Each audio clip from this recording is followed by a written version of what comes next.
안녕하세요. 아티스트가 흘리는 땀과 눈물의 진정한 가치를 믿는 여러분과 함께하는 트로트 음악의 세계입니다. SNS와 익명의 댓글이 지배하는 시대, 한 번 찍힌 주홍 글씨는 한 사람의 인생을 송두리째 파괴하기도 합니다.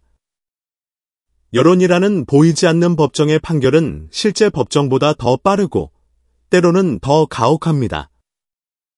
오늘 우리는 바로 이 무자비한 여론 재판의 한가운데서 3년이라는 긴 시간 동안 홀로 상처를 견디고 마침내 법의 이름으로 자신의 명예를 되찾은 한 남자의 위대한 승리에 대해 이야기하려 합니다. 바로 가수 영탁입니다. 수년간 그의 이름과 활동에 무거운 족쇄를 채웠던 억울한 누명. 그 길고 어두웠던 터널의 끝에서 마침내 대한민국 최고 사법기관인 대법원의 최종 판결이라는 정의의 빛이 비춰졌습니다. 오늘 우리는 한 사람의 아티스트이자 한 아들의 명예를 되찾기까지 그가 겪어야 했던 인고의 시간과 마침내 거머쥔 이 값진 승리의 전 과정을 그 어느 때보다 깊이 있게 들여다보고자 합니다. 오늘 이야기가 여러분의 마음에 큰 울림을 준다면 좋아요와 공유, 그리고 채널 구독으로 진실의 편에 함께 서주시길 바랍니다.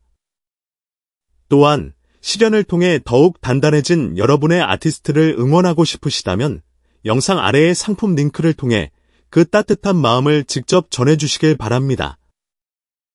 영탁 150억 갑질 누명, 3년의 진흙탕 싸움 끝. 대법원, 마침내 영탁의 손을 들어주다. 2020년 미스터트롯 경연이 낳은 스타 영탁과 전통 막걸리 제조업체 예천양조의 만남은 그 시작은 그야말로 동화 같았습니다.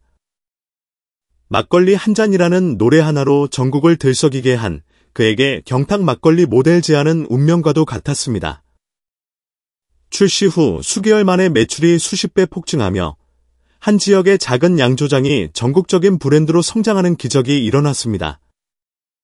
이는 중소기업과 스타의 가장 이상적인 윈윈 사례로 꼽히며 모두의 박수를 받았습니다.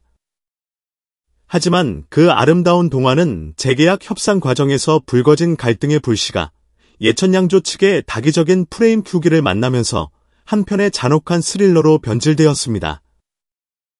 모든 비극의 시작은 예천양조 백모 대표가 언론사에 배포한 충격적인 내용의 입장문이었습니다. 영탁 측이 3년간 총 150억 원이라는 상식을 벗어난 금액을 요구했다. 150억이라는 구체적이고 자극적인 숫자는 대중의 이성적인 판단을 마비시키기에 충분했습니다. 언론은 확인되지 않은 이 주장을 그대로 받았었고 여론은 삽시간에 들끓었습니다. 이제 막 스타가 된 가수가 자신을 키워준 중소기업의 은혜를 저버리고 거액을 요구하는 갑질 연예인으로 낙인 찍히는 것은 순식간이었습니다. 이는 상대방을 사회적으로 매장시키기 위해 의도적으로 설계된 전형적인 전론 플레이였습니다. 예천양조 측은 이후에도 지속적으로 사실과 허위를 교묘하게 뒤섞은 주장들을 언론에 흘리며 영탁의 이미지에 회복 불가능한 상처를 입히려 했습니다. 이 사건이 대중의 더 큰 공분을 산 이유는 그들의 공격이 비열하고 비인간적인 방식으로 영탁의 가장 약한 골이 바로 가족을 향했기 때문입니다. 예천양조의 조모 지사장은 영탁의 어머니에게 직접 전화를 걸어 입에 담기 힘든 말로 다들의 연예계 인생을 망가뜨리겠다며 협박을 가했습니다. 자식의 성공을 그 누구보다 자랑스러워했을 노모의 가슴에 칼을 꽂는 그야말로 인륜을 저버린 행위였습니다. 이는 단순한 비즈니스 분쟁을 넘어 한 인간의 존엄성과 가족의 사랑이라는 신성한 가치마저 짓밟은 용서받을 수 없는 범죄였습니다. 이 사건으로 인해 영탁은 단순히 돈 밝히는 가수를 넘어 어머니까지 욕되게 한 불효자라는 프레임에 갇혀 이중의 고통을 겪어야 했습니다.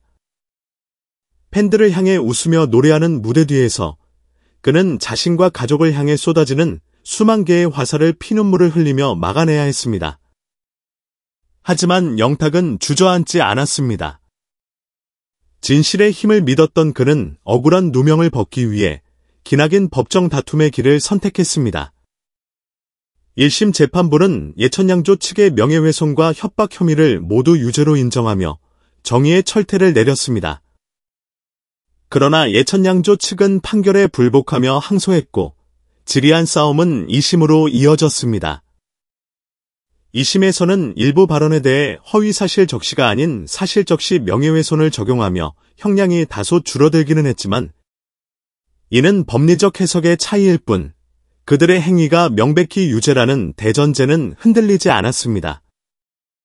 그리고 마침내 지난 8월 12일 대한민국 최고 사법기관인 대법원은 예천양조 대표 측의 상고를 최종 기각하고 원심의 유죄 판결을 확정했습니다. 정의의 의사봉이 내려졌습니다. 3년이라는 긴 시간 동안 그와 그의 가족, 그리고 팬들을 괴롭혔던 모든 거짓의 사슬이 끊어지는 역사적인 순간이었습니다.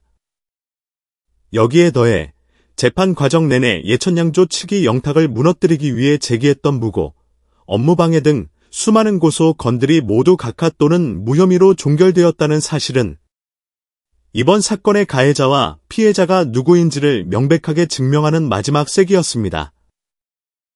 이번 대법원의 판결은 단순히 한 연예인의 개인적인 승리를 넘어 아니면 말고식의 무책임한 폭로와 여론 재판이 한 사람의 인생을 얼마나 처참하게 파괴할 수 있는지를 보여주는 중요한 사회적 경종을 울렸습니다. 또한 칠흑 같은 어둠 속에서도 끝까지 아티스트에 대한 믿음을 거두지 않고 때로는 방패가 되고 때로는 변호인이 되어 함께 싸워준 팬덤 정탁이 따기야의 성숙한 연대가 있었기에 가능한 위대한 승리였습니다. 이제 영탁은 자신을 짓누르던 무거운 법적, 심리적 멍에를 완전히 벗어던지고 오롯이 아티스트로서의 새로운 챕터를 향해 비상할 준비를 마쳤습니다. 이 혹독한 시련의 시간은 분명 그에게 깊은 흉터를 남겼겠지만 동시에 그를 세상의 어떤 풍파에도 흔들리지 않을 더욱 단단하고 성숙한 거목으로 성장시켰을 것입니다. 이제 우리는 상처를 통해 더욱 깊어진 그의 목소리가 우리에게 어떤 위로와 희망의 노래를 들려줄지 설레는 마음으로 기다리면 될 것입니다. 3년이라는 긴 시간의 억울한 누명을 벗고 마침내 완전한 자유를 되찾은 가수 영탁에게 여러분의 따뜻한 축하와 격려의 메시지를 아래 댓글로 남겨주세요. 그가 최종 승소했다는 소식을 처음 들었을 때 어떤 기분이셨는지 함께 나눠주세요. 여러분의 한마디 한마디가 그의 새로운 출발에 가장 큰 힘이 될 것입니다. 그리고 앞으로도 저희와 함께 아티스트들의 권익을 지키고 올바른 팬 문화를 만들어가는 여정에 동참하고 싶으시다면 채널 구독과 알림 설정을 잊지 마세요.